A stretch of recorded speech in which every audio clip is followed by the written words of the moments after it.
Okay, welcome back. I know. That it's been a while, right? Okay, but today, we just thought about different things and we said, okay, let's help you with Yoruba Proverbs. All right. So and today I've got a guest who knows how to tu away Yoruba. No more tu dada one more, you know. And his name is Toby Fashuba. We call him Bembeyeke. If you have heard about him before, Bembeyeke. Okay, so actually we're going to get into that, but before we do that, let's just quickly go straight into Proverbs. You know, episode yìí, Proverbs Yoruba, Amamari at least once a week. At least once a week. Lamamari away Yoruba. Okay, so let's jump straight into it. If you have not subscribed to this channel, please quickly do that.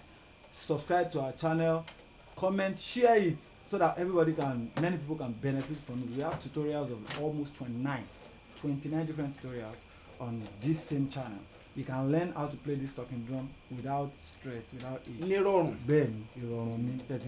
So, but first of all, let's quickly dive into it and we'll keep going like that. So òwe àkọ́kọ́ tí tó ní òwe tó ní òun ní.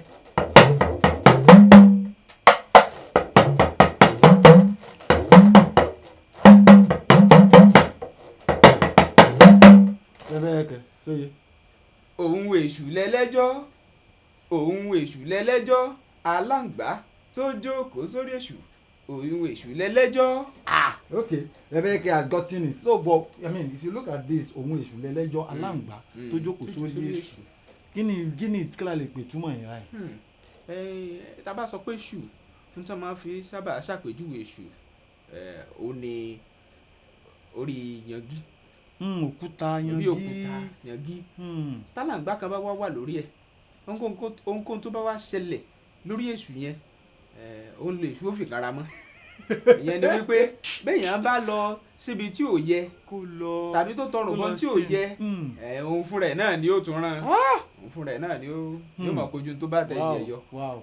So okay, what that means is that alangba is lizard in Yoruba. Eshu is a deity. I can't call it devil, but it's a deity called Eshu in Yoruba. So and they are not saying that if alangba and lizard tries to climb on top, what they use in representing Eshu is a stone, yangi stone. So when a lizard climb on top of it, that whatever happens to that lizard, him and the Eshu, they will be sorting it out within themselves. So what he's trying to say is that whatever happens, if anybody goes to do what he's not supposed to do, if you try to involve yourself in what you're not supposed to involve yourself in, it is you and yourself that you'll be running it. You know, so let me play it again in case you did not hear it properly. Let me play it slowly.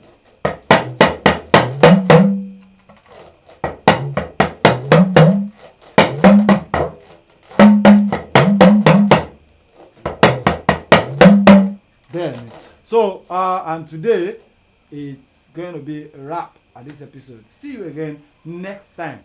I am Ayiki and I choose drumming.